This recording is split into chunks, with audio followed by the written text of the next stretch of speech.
Hallelujah praise the Lord. सबको जय मसीह दी। धन्यवाद हो पिता परमेश्वर का। आज हम देखेंगे परमेश्वर के वचन से पहला इतिहास उसका चैप्टर नंबर 22 वर्स नंबर 8।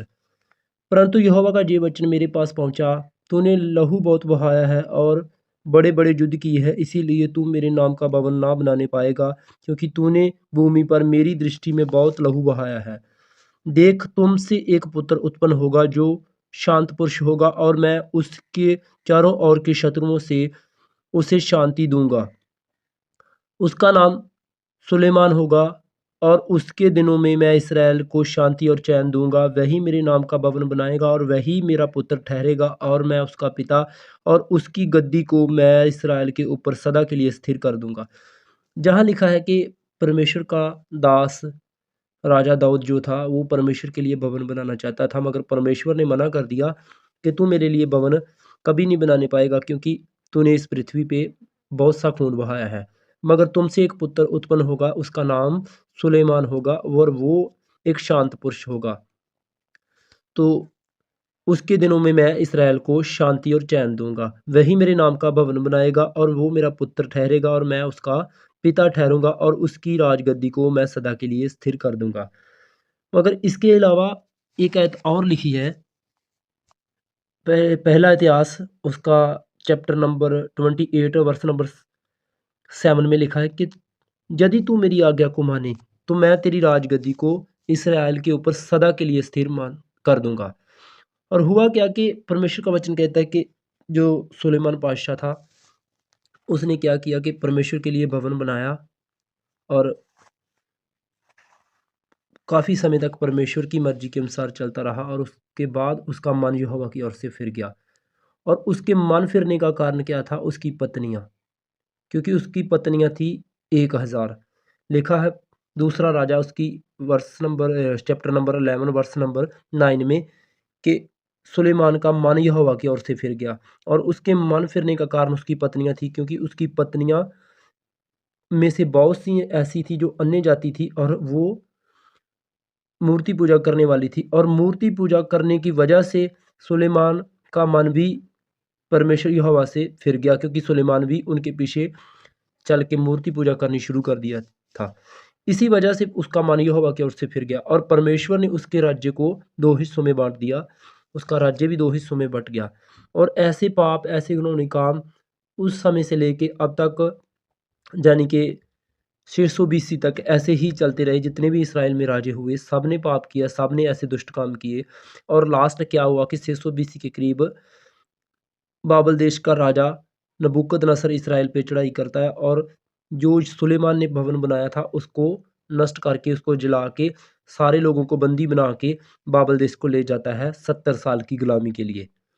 जब 70 साल पूरे होते हैं, और फिर इसराइली लोग वहाँ से वापस आते हैं, आके परमेश्वर के लिए भवन बनाना शुरू कर देते हैं। जब वो गुलामी से वापस आए, बंदवाई से वापस आए, तो उन्होंने परमेश्वर के लिए भवन बनाना शुरू किया। भवन बनाते समय और बनाने के बाद भी उन्होंने कुछ बातों का ऐसा ध्यान रखा कि कोई भी अशुद्ध काम इस भवन के अंदर ना हो, ना ही शब्द को तोड़ा जाए, ना ही शब्द के दिन काम किया जाए, और ना ही कोई शब्द के दिन बाहर उठाए, ना ही कोई अशुद्ध चीज़ जो है भवन के अंदर आए, क्योंकि परमेश्वर का भवन अशुद्ध नहीं होना चाहिए, वो हमारे हाथ से जाना नहीं चाहिए। और हुआ क्या कि जब प्रभु यीशु मसीह इस पृथ्वी पे थे, तब भी इसराइली लोग परमेश्वर के भवन को अशुद्ध होने से बचा रहे थे, कि कभी वो अशुद्ध ना होने पाए, और ना ही कोई बार उठा के मंदिर में आए, ना ही कोई शब्द को तोड़े, और ना ही शब्द के दिन कोई काम किया जाए। मगर प्रभु यीशु मसीह ज़्यादातर अपने कामों को शब्द के दिन ही करते थे। और जो इसराइली लोग थे, जो फरीसी सदूकी लोग थे, वो प्रभु यीशु मसीह से चिढ़ के उससे कहते कि तुम क्यों ऐसा करते हो? क्यों शब्द को तोड़ते हो? शब्द के दिन ही क्यों चंगा करते हो? और प्रभु यीशु मसीह ने उनसे कहा कि जिसके लिए तुम शब्द मना रहे हो, वो शब्द के दिन का भी मालिक है, क्योंकि मनुष्य का पुत्र शब्द के दिन का भी स्वामी है। ये बात लिखी है मरकुस 2 उसकी 27 में। और उसने कहा, शब्द का दिन मनुष्य के लिए बनाया गया है, ना कि मनुष्य शब्द के दिन के लिए। इसीलिए मनुष्य का पुत्र शब्द के दिन का भी मालिक है। प्रभु यीशु मसीह ने उनसे कहा कि तुम जिसके लिए शब्द मना रहे हो, वो शब्द के दिन का भी स्वामी है, और जो शब्द का दिन है वो मनुष्यों के लिए बनाया गया है, ना कि मनुष्य शब्द के दिन के लिए। यदि तुम मनुष्यों का, लोगों का ध्यान नहीं रखोगे, उनको देखोगे नहीं, उनकी विधवाओं को नहीं देखोगे, बीमारों को नहीं देखोगे, दुखी दुखियों को नहीं देखोगे, किसी कंगाल को नहीं देखोगे, तो तुम्हारा शब्द मनाने का भी कोई मतलब नहीं है, क्योंकि जो शब्द का दिन है वो मनुष्यों के लिए ही बनाया गया है कि उस दिन तुम भले काम करो, मनुष्य जो गरीब लोग हैं उनको देखो, कंगालों को देखो, विधवों को देखो, बीमारों पे हाथ रखो, उसको चंगा करो। और जो दिन ये बनाया गया है, ये मनुष्य के लिए बनाया है, ना कि मनुष्य शब्द के दिन के लिए। और जिसको तुम दिखाना चाह रहे हो कि तुम बहुत अच्छे काम कर रहे हो, तुम बहुत मंदिर की रखवाली करते हो, शब्द को तोड़ने से मना करते हो, भार उठाने से मना करते हो, काम करने से मना करते हो। यदि आप में से किसी का गधा जो कुएं में गिर जाए, तो क्या तुम उसको निकालने नहीं जाओगे? या आपका जो बैल होगा वो प्यासा होगा, उसको तुम पानी पिलाने ना जाओगे? और ऐसा तुम क्यों कर रहे हो? तुम देखो कि जो मनुष्य है, इनके लिए शब्द का दिन बनाया गया है, ना कि ये शब्द के दिन के लिए बनाए गए हैं। और प्रभु यीशु मसीह उनको यही दिखा रहा था कि तुम जिसको दिखा रहे हो ना शब्द बना के, वो तुम्हारे सामने है, मैं तुम्हारे सामने हूँ, मनुष्य का पुत्र जो शब्द के दिन का भी स्वामी है। और प्रभु यीशु मसीह ने उनसे ये भी कहा कि मैंने इतने बड़े-बड़े तुम्हारे सामने काम किए हैं, तुम क्यों विश्वास नहीं करते? जब सुलेमान का ज्ञान सुन के जो सभा की रानी थी वो उसे देखने आई थी, तो जहाँ तो सुलेमान से भी बड़ा है, जब न्याय का दिन होगा तो सभा की रानी उठ के तुम्हारे विषय में गवाही देगी और तुम दोषी ठहर जाओगे। तुम दोषी ठहर जाओगे, तुमने मुझे पहचाना नहीं, जिसके लिए तुम शपथ मना रहे हो, वो तुम्हारे सामने खड़ा है।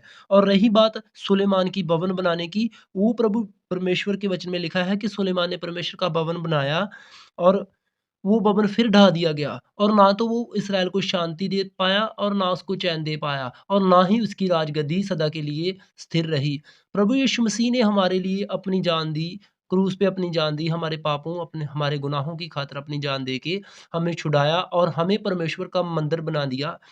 लिखा है, पौलुस कहता है कि क्या तुम नहीं जानते कि तुम परमेश्वर का तुम्हारी देह जो है परमेश्वर का मंदिर है, जो कोई इसका नाश करेगा मैं उसका नाश कर दूंगा। और प्रभु यीशु मसीह ने हमारे गुनाहों हमारी बदियों की खातिर अपनी जान दे के तो हमें परमेश्वर का मंदिर बना दिया, पवित्र ठहरा दिया है।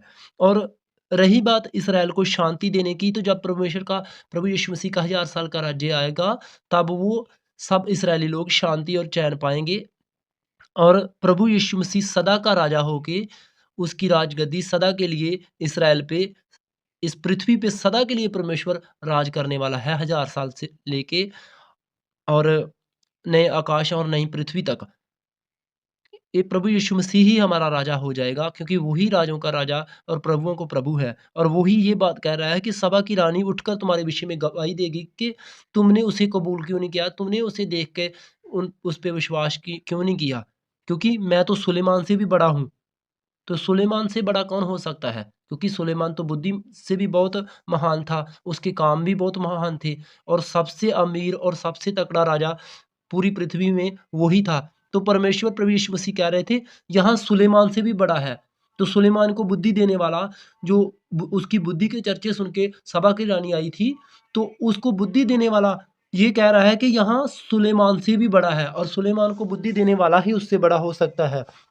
शब्द के दिन का स्वामी वही हो सकता है जिसके लिए शब्द मनाई जाए। और उनको दिखा रहा था परमेश्वर और समझा भी ये रहा था कि मैं ही शब्द के दिन का मालिक हूँ और मेरी ही राजगद्दी सदा के लिए स्थिर रहेगी। परमेश्वर ने हमें अपना मंदिर बनाया है, यीशु मसीह ने हमारे लिए जान दे के हमें छुड़ाया है और परमेश्वर का मंदिर बना दिया है, हमारी देह परमेश्वर का मंदिर है। और इस्राएली लोगों को भी ये दिखा रहे थे परमेश्वर कि शब्द के दिन का, मनुष्य का पुत्र शब्द के दिन का भी स्वामी है। सबको जय मसीह दी।